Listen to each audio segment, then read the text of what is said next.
Dr. Jeffrey Neal, and in the past 2 years I coached 3 of the New York Times Summer Reading Contest winners out of 20,000 submissions. 21 of my workshop scholars were runners-up for first prize or were awarded honorable mentions.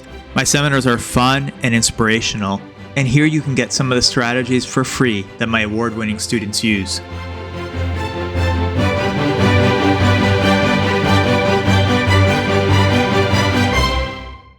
If you're like me, you come up with a lot of ideas which translate into many words. Or you like to write details and descriptions which require more characters than the New York Times allows you. Or perhaps your analysis is thorough and you've gone over the limit.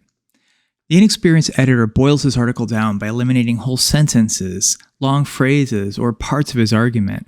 You may end up having to do a little of that, but you can cut back on about a third of your essay just by doing these tricks. They do not eliminate ideas, just words. Number 1, replace verb phrases with a verb. So make a commitment is just commit.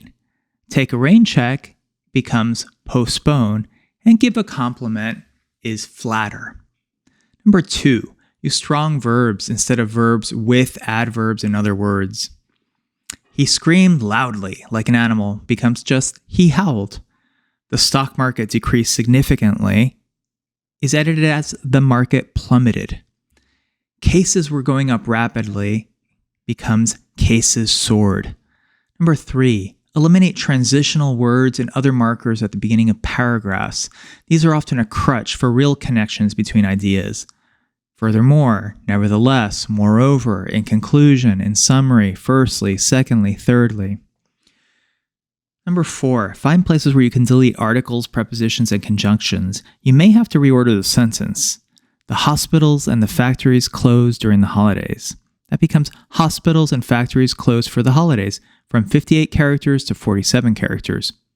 Number 5, get rid of statements of the obvious and redundancies. Working at night in his home, he slept very little. That's 50 characters. We can turn this into, he toiled all night at home, which is only 27 characters. In this last sentence, I took out a few prepositions, at and in, as well as the possessive pronoun his. I also deleted the phrase, he slept very little, since it goes without saying, if he toiled all night, he wasn't sleeping. At times, we state the obvious without realizing it. I was alert and vigilant becomes, I was vigilant. Because vigilant captures the idea of being alert and watching one's surroundings, so you don't need to add alert. He was immature, unseasoned, and inexperienced. Well, that can just be he was naive. Choose one strong adjective like naive instead of 3 adjectives with the commas and the conjunction. Please stay tuned for all my videos as I will be giving you lots of tips for writing elegant and effective essays for the New York Times Summer Reading Contest.